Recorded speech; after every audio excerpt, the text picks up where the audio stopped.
So as summer draws upon us, it definitely gets hot here in Arizona, and I mean up to like 120. On average, it can hit about 110 every single day, all the way up until October. Yeah, October. Right now we're in April. We're in the 90s. It's getting hot, and I work out in the sun all day, every day, and it's miserable. I know that my quail are miserable. Currently, I've got a fan sitting on them, but my old mist system that I have for them consists of a hose bib with a spring misting nozzle.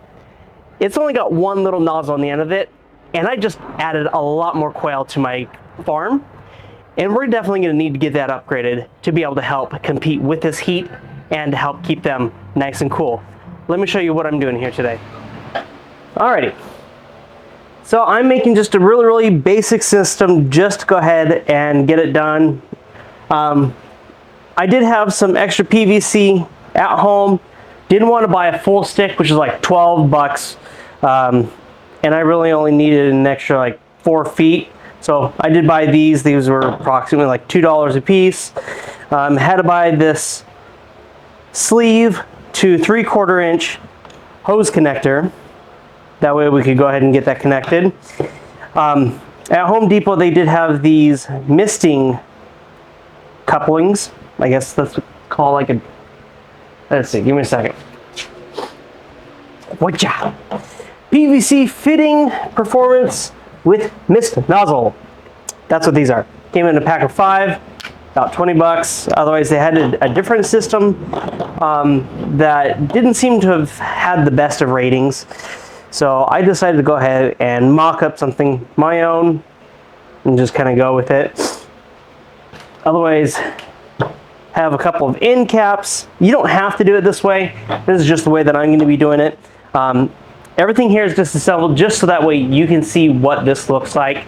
I've already got everything pre-marked out. I did a dry run.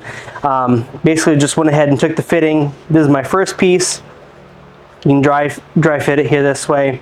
This one connected number 3, which goes like this. And the good reason for dry fitting everything, once you've kind of figured out what you want, is it allows you to see exactly how it's going to be before you finish it. Now, another thing that you are going to want to keep in mind while you are dry fitting is exactly where each little piece is going to go.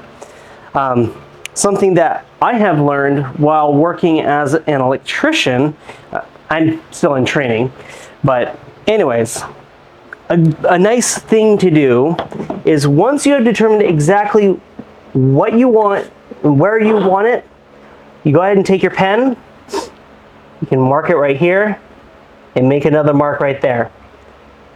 Make a mark right here, make another mark right there.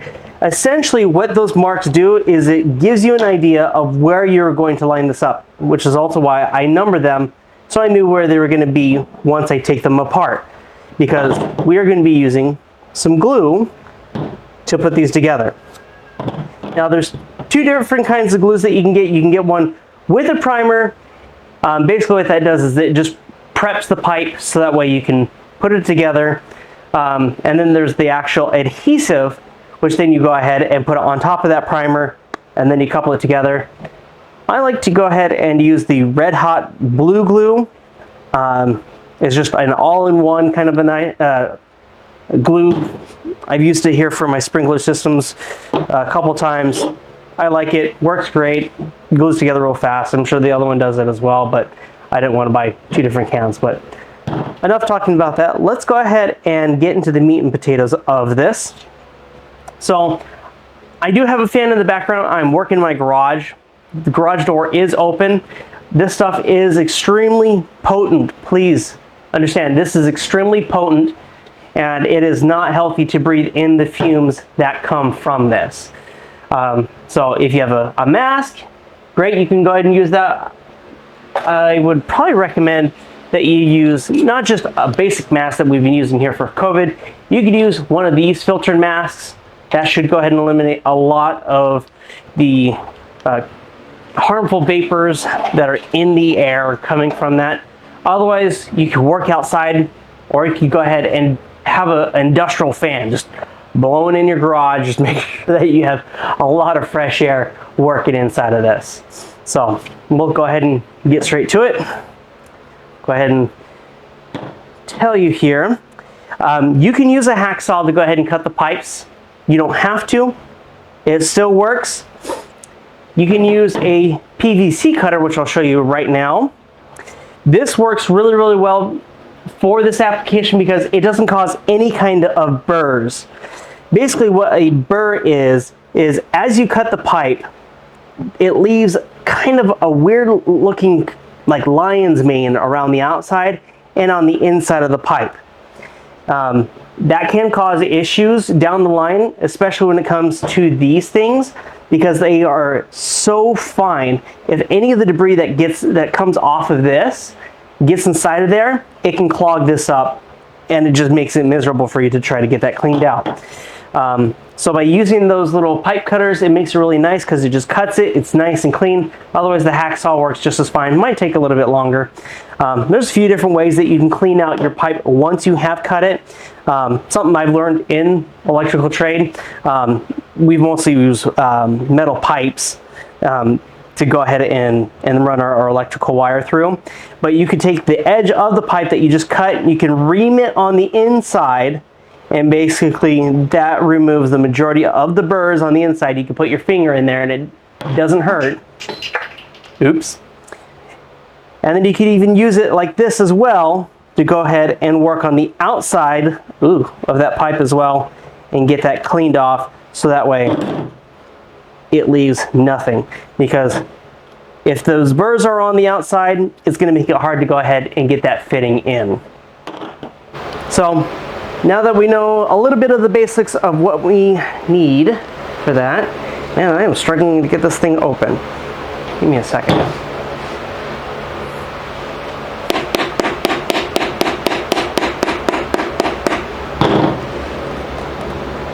Oh, that didn't work either. I can't for the life of me get this thing off. It's like they glued the lid or something. Let's see, will this work? Of course that works. Sweet. Anyways, so on these cans, they have these small little like cotton swabs that you go ahead and use and start painting the pipe. So we'll go ahead and set that off to the side. We are all good with that. Don't need the hacksaw at this point because everything has already been cut. You can make this to any length that you want. You can put these at any kind of intervals. It doesn't matter.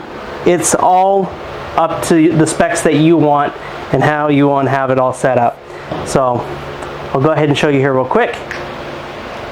Because it is so long, I am going to go ahead and show you here in two pieces of what it's going to look like.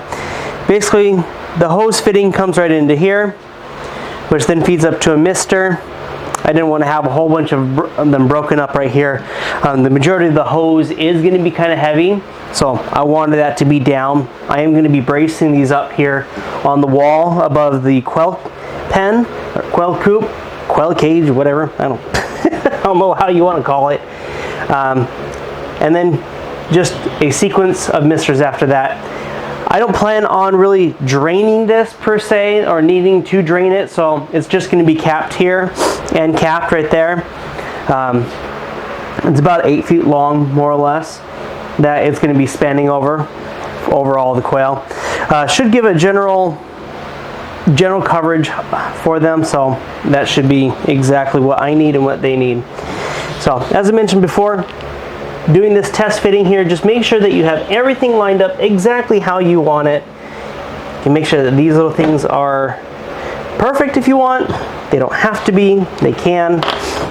It just helps to know exactly where everything is at, especially when you number them too, because then you know what pieces are what. Because I have made mistakes in the past where I've tried to make something and then I come to realize, oh, that was the wrong piece in the wrong slot, and didn't mean to. Sometimes it works out, sometimes it doesn't. So for these, I'm going to just make sure that's vertically up and down. It's going to be that way.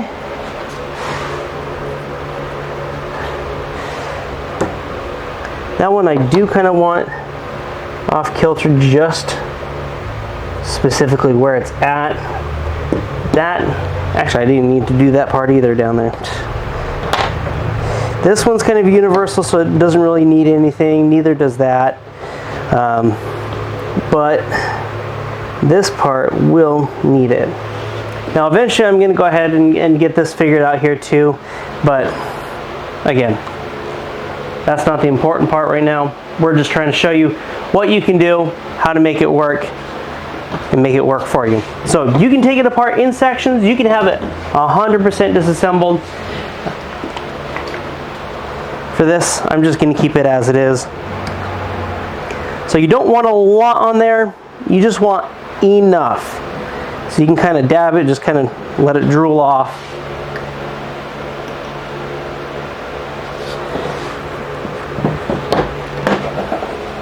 So for this, because this is on the outside and it's going to go on the inside there, you want to go ahead and dab it right here. Once you've dabbed that, get it around the outside here as well. Just enough to coat it. Take it, fit it on. I like to move it around back and forth.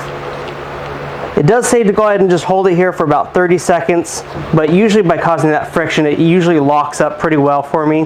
Haven't had any issues where it comes apart. So just go ahead and do that, rinse and repeat. I'll go ahead and do a quick montage, not to bore you too much.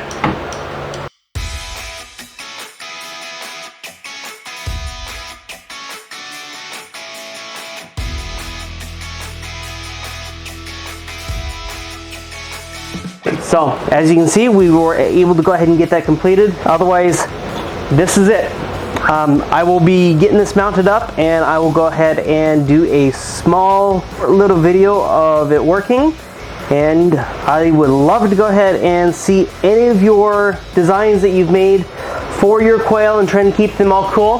You can go ahead and follow me on Discord. I do have a link in the description, so if you want to go ahead and show me anything that you made, show the rest of us all the wonderful things that you've made here to keep those quail nice and happy, please go ahead and share that with us. I look forward to it. Alright, so I just got everything all cleaned out. It was a little bit messy earlier. Here's the new additions. Having fun. But anyway, so right up here is where I'm going to be installing the sprinkler system. So it's going to go ahead and span all across all of that. So let's go ahead and get started. So we're just going to go ahead and kind of mock it up, see where we want it specifically.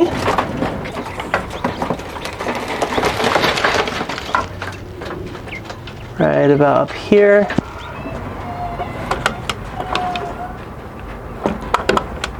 So that right there is where I need that.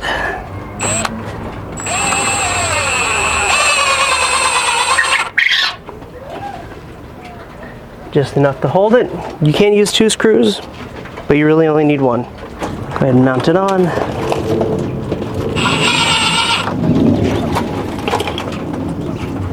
And that should hold. So the whole thing that this whole system is depending on is on this automatic timer. This just simply hooks up to the hose bib and also to the nozzle.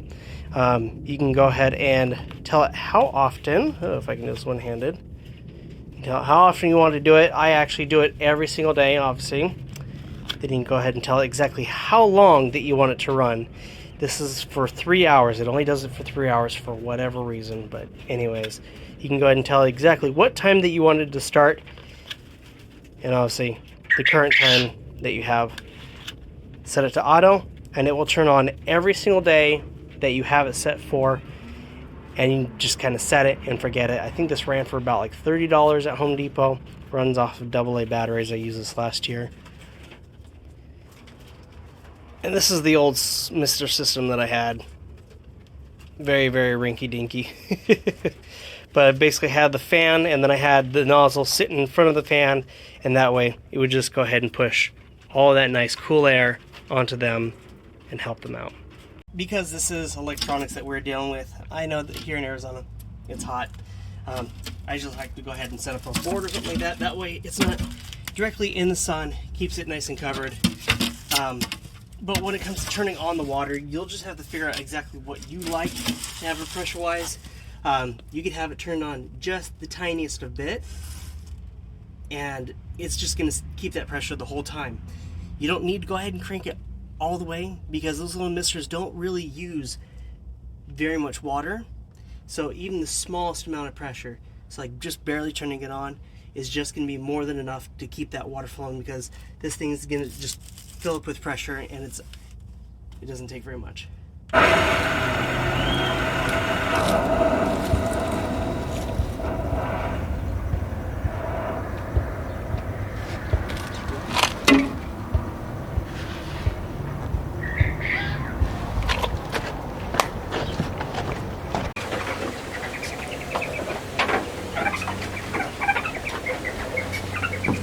I hear it.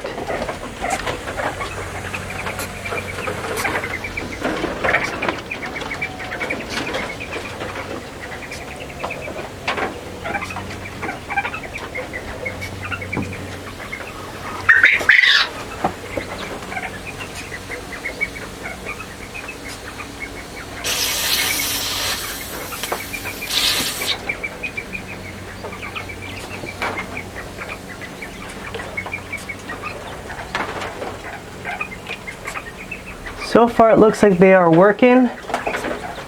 This far right one isn't doing so great, but the ones down the line seem to be doing the best. So I probably need to add a little bit more pressure to the line to get it going. But it's working! Woohoo!